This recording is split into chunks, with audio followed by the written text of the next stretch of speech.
one of the really fun things I do with AI is, I'll ask it a question, I'll get back this complicated answer, and I'll just be like, this is too complicated for me. I don't know, something in quantum physics or something, and I'll say, so you say, explain it to me like I'm 10.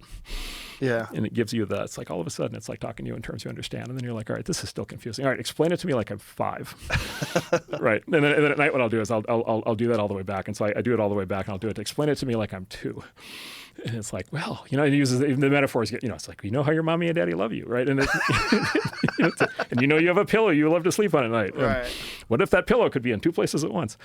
And so, like, it is absolutely happy to like do this endlessly. I'll give you the medical implications alone. I'll give you my personal experience. So over the holiday break, I go on vacation. I immediately get sick. I'm one of those people. So I immediately get food poisoning. And so I know I'm going to have nothing to do for like 5 days, right? I'm going to be on my back. 5 days for food poisoning? I mean, I don't know. This was rough. This was, Damn. This was intense. Where'd you go? I will not. I'll protect the guilty. Okay. I know, but I won't say. So tell me later. So I just basically said, what I'm going to do is I'm just going to let Dr. GPT take care of me. Right. And I went totally overboard on purpose. And I just basically said, like every 20 minutes, I gave it like an update of like, and it literally I'm giving, it's personal information. I'm like, okay. Diarrhea. I just had a visit, here's what happened. I didn't do the thing you can do. You can actually send it photos now. I didn't. Of your poop? Yeah, I didn't do that, although you can, and it will do that. But I was already nauseous enough. But I gave it like moment to moment updates. And this is like, I wake up at 4 a.m, I feel terrible. And it's like, and I literally type in, it's 4 a.m, I feel terrible. And it was like amazing. It's just like, to have like the best doctor in the history of the world who is just like happy to be there at 4 a.m. with you holding your hand, working through this. It's just a completely different kind of experience than anybody has ever had in medicine.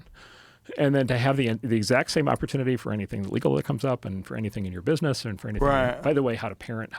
I do this all the time. And I've got an 11-year-old. Like, all right, what movies should we watch? All right, like which ones are safe? What kinds of content do I want, not want?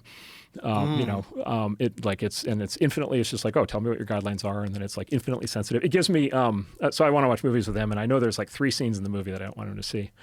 I was like, well, when are those scenes? And it gives me like the exact timestamps of the scenes, and it says, pause it here.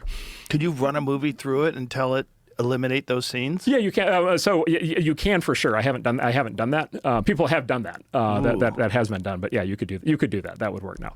Blur out the nudity. You could do the blur. You could do the blurring for sure. Yeah, it could definitely do that. Wow. But it's just like it's this thing. It requires this kind of mindset change. Maybe 2 parts of the mindset change. One is just realizing what this thing can do, and it's a bit of a black box in the sense of like you can tell it to do anything, and so but you have to like figure out what to tell it to do.